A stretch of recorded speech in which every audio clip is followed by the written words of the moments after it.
2000s का वो time, Srinagar का लाल चौक, एक ऐसी जगह जहां उस वक्त तिरंगा फहराना अपनी जान से खेलने के बराबर था।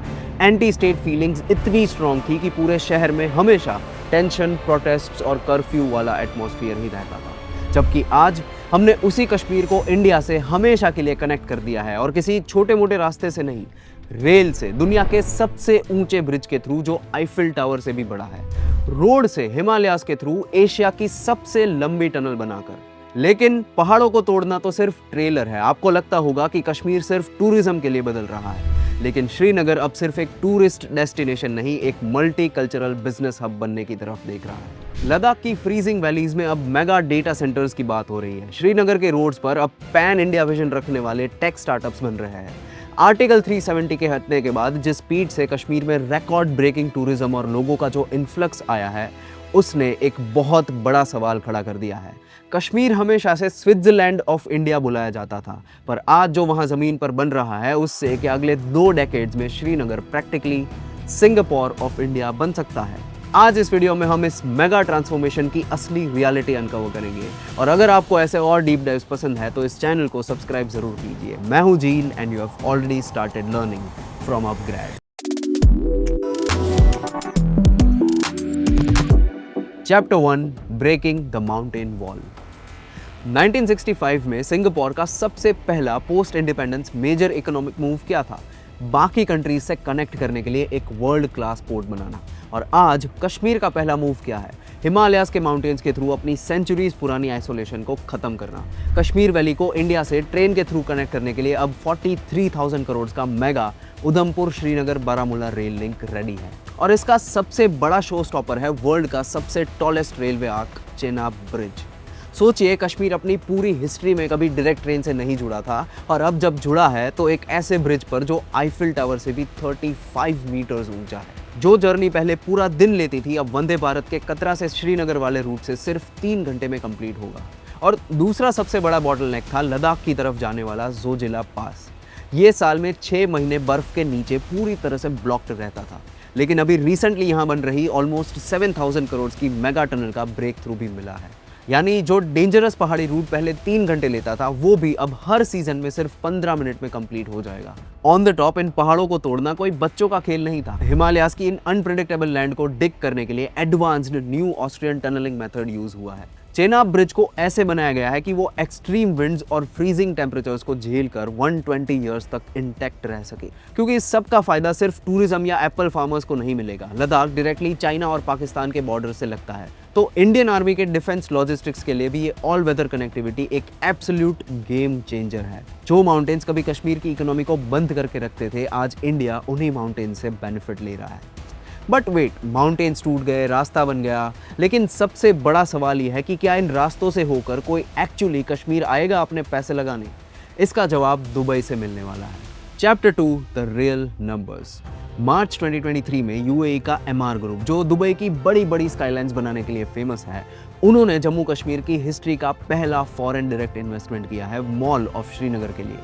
500 करोड़ का इन्वेस्टमेंट और 10,000 जॉब्स की प्रॉमिस की गई है। लेकिन इसमें एक बहुत बड़ा ट्विस्ट है। ये मेगा मॉल एग्जैक्टली उसी विलेज में बन रहा है जहां 600 साल पहले दुनिया का सबसे महंगा सैफरन ग्रो किया जाता था। पंपोर के सैफरन फील्ड से सिर्फ 15 मिनट्स दूर टेक्निकली दुबई का मॉल बन रहा है। और सिर्फ मॉल्स नहीं, 23 इयर्स के लंबे गैप के बाद कश्मीर में मल्टीप्लेक्सेस तक वापस खुल गए हैं। नई फिल्म्स आते ही बड़ी बड़ी बॉलीवुड मूवीज की शूटिंग तक वापस वैली में शुरू हो चुकी है। ये सब देखकर लगता है कि कश्मीर में पैसों की बारिश हो रही है। गवर्नमेंट की फाइल्स में भी 1.6 लाख करोड़ के बड़े इन्वेस्टमेंट प्रपोजल्स पड़े हैं।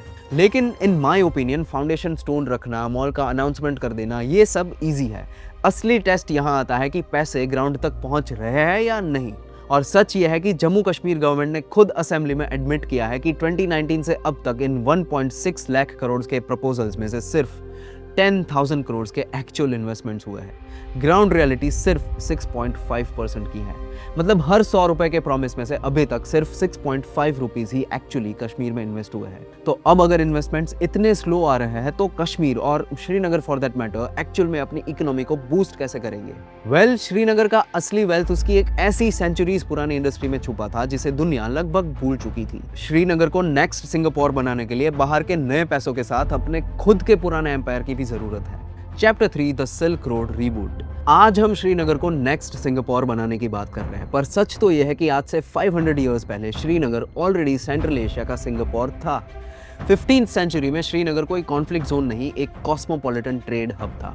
यस, पर्शिया और तुर्किस्तान से बेस्ट क्राफ्ट्समैन बुलवाए गए और वहाँ एक पूरा लग्जरी एक्सपोर्ट एम्पायर खड़ा किया गया था।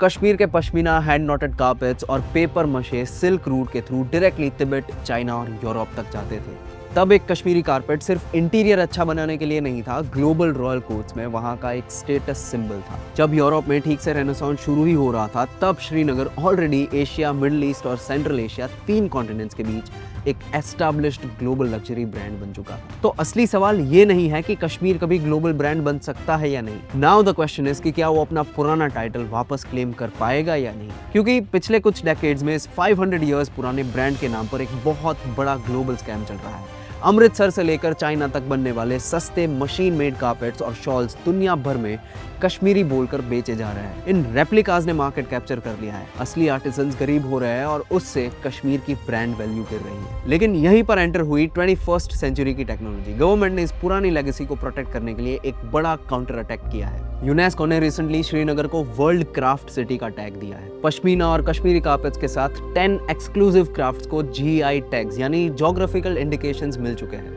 लेकिन इससे भी बड़ा गेम चेंजर है इनका QR कोड ऑथेंटिकेशन। अब हर ओरिजिनल लग्जरी पीस पर एक माइक्रोचिप या QR कोड लगाया जाता है। दुनिया के किसी भी कोने में बैठा हुआ जब उसको स्कैन करता है तो उसे पता चलता है कि ये कारपेट किस गांव में किस आर्टिसन ने बनाया है और उसका रॉ मटेरियल कहां से आया है। ये उन फेक्स को मार्केट से खत्म करने का एक वेपन है जो डायरेक्टली ग्लोबल बायर्स का ट्रस्ट जीत रहा है। और ये रिजल्ट्स में भी दिख जाता है। हैंडीक्राफ्ट एक्सपोर्ट्स सिर्फ 2 साल के अंदर 563 करोड़ से जंप करके 1162 करोड़ तक पहुंच गए हैं। साथ ही 5000 करोड़ का एक mega holistic agriculture plan saffron और एप्पल जैसी सेंचुरीज पुरानी कैश क्रॉप्स की सप्लाई चेन को मॉडर्नाइज कर रहा है। कश्मीर को सच में किसी नई आइडेंटिटी की जरूरत नहीं थी, उन्हें सिर्फ अपना पुराना रेज्यूमे याद करना था, जिससे अब वो ब्रांड वापस रिस्टोर हो रहा है। ये सारी चीजें भी अच्छी है, बट आज का सिंगापुर बनने के लिए आपको मैसिव कनेक्टिविटी भी सेटअप करनी पड़ती है और उसके लिए श्रीनगर आसमान की तरफ देख रहा है। Chapter 4 the Changi ambition. अगर आप सिंगापुर के बारे में सोचे तो उनके चैंगी एयरपोर्ट के बिना उसको इमेजिन नहीं किया जा सकता। ये दुनिया के सबसे बिजी और एफिशिएंट एयरपोर्ट्स में से एक है, जो अपने आप में ही एक पूरा एविएशन इकोसिस्टम है। लेकिन अगर हम श्रीनगर की बात करें तो कुछ सालों पहले तक यहाँ हालात ये थी कि सनसेट होते ही उनका एयरपोर्ट प्रैक्टिकली बंद हो जाता था। ना कोई फ्लाइट्स आती, ना कोई इंटरनेशनल कनेक्टिविटी थी। पर अब ये बदल रहा है। गवर्नमेंट ने 1600 करोड़ का एक नया सिविल एनक्लेव क्लियर किया है, जिसका टारगेट है हर साल 10 मिलियन पैसेंजर्स को हैंडल करना। टूर ऑपरेटर्स की ये सालों पुरानी डिमांड फाइनली पूरी हुई है और नाइट फ्लाइट ऑपरेशंस तक शुरू हो गई है। यहाँ तक कि शारजा जैसी जगहों के लिए डायरेक्ट इंटरनेशनल रूट्स भी खुल गए हैं। टारगेट बड़ा है, श्रीनगर एयरपोर्ट को एक डोमेस्टिक लेओवर से निकालकर ग्लोबल एविएशन और एयर फ्रीट हब में बदलने का। सोचिए, जो एयरपोर्ट कुछ सालों पहले तक सूरज ढलते ही ऑपरेशनली सो जाता था, वो अब 10 मिलियन पैसेंजर्स के टारगेट के साथ रात को भी फ्लाइट्स हैंडल कर रहा है। लेकिन चीजें सिर्फ एक एयरपोर्ट से नहीं चेंज होने वाली। एक कंजम्पशन स्टेट से प्रोडक्शन स्टेट बनना पड़ता है टू ग्रो एक्सपोनेंशियली। इसीलिए अब श्रीनगर में PPP मॉडल के थ्रू एक डेडिकेटेड साइबर सिटी और डेटा सेंटर्स के साथ नए टेक पार्क्स बनाने की तरफ भी काफी स्पीड से काम हो रहा है।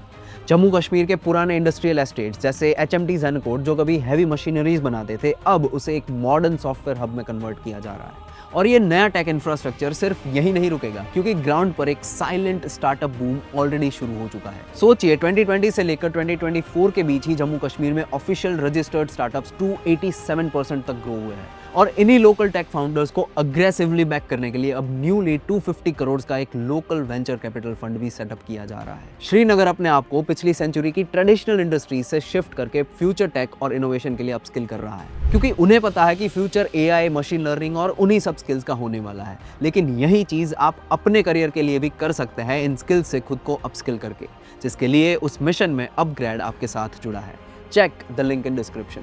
इतने बड़े एम्बिशन का असली टेस्ट किसी पेपर या गवर्नमेंट फाइल पर नहीं होता, उसका टेस्ट होता है ग्राउंड जीरो पर। और वो टेस्ट आया 22 अप्रैल 2025 को, जब अनफॉर्चुनेट पहलगाम टेरर अटैक हुआ, जिसके बाद मिलिट्री टेंशन्स बढ़ी, ट्रैवल बुकिंग्स 90% तक गिर गई और कश्मीर वैली में टूरिस्ट विजिट 2024 के 1 करोड़ से गिरकर 2025 में डायरेक्टली 50 लाख तक रह गए थे। ये कोई छोटा डिप नहीं था, लेकिन सवाल यह है कि इस इंसिडेंट के बाद उसको कैपिटल ने हैंडल कैसे किया। टूरिज्म आधा होने के बाद भी इंफ्रास्ट्रक्चर का काम एक दिन के लिए भी नहीं रुका। चेनाब ब्रिज अपने एग्जैक्ट शेड्यूल पर खुला, जोजिला टनल की ड्रिलिंग चलती रही और एग्जैक्टली 1 साल बाद उसी टनल का हिस्टोरिक ब्रेक थ्रू हुआ। गवर्नमेंट ने डरने की बजाय at large return to Kashmir का प्रमोशन पुश किया। सीएम ने खुद हर बंद टूरिस्ट स्पॉट को वापस खोलने का प्रॉमिस किया। एक अटैक जिसने वैली के टूरिज्म को ऑलमोस्ट आधा कर दिया था, उसके 1 साल के अंदर सेम रीजन में दुनिया का सबसे हाईएस्ट रेलवे ब्रिज शेड्यूल पर खुला और एशिया का सबसे लंबा टनल ब्रेक थ्रू तक पहुंच गया। ये है रेजिलियंस। लेकिन इस डार्क रियलिटी को भी इग्नोर नहीं किया जा सकता कि सिंगापुर जैसी 100% स्टेबिलिटी आने में अभी टाइम लगेगा। सिंगापुर इसीलिए इतना सेफ बन पाया क्योंकि उन्होंने अपने नेबर्स के साथ के कॉन्फ्लिक्ट्स को परमानेंटली साइड कर दिया था। कश्मीर का सबसे बड़ा रिस्क अभी भी इंफ्रास्ट्रक्चर या इन्वेस्टमेंट नहीं आना नहीं है, वो रिस्क है जो बॉर्डर के उस पार से वापस बार बार आते रहता है। What do you think? क्या श्रीनगर अगले 10-20 सालों में टूरिस्ट्स के लिए ना सही खुद के लिए सिंगापुर बन पाएगा? बताइए कमेंट्स में। मैं हूं झील और अगर आपको ये वीडियो अच्छा लगा है तो इसको लाइक कीजिए और ऐसे ही और डीप डाइव्स के लिए subscribe to upGrad. Till then stay curious.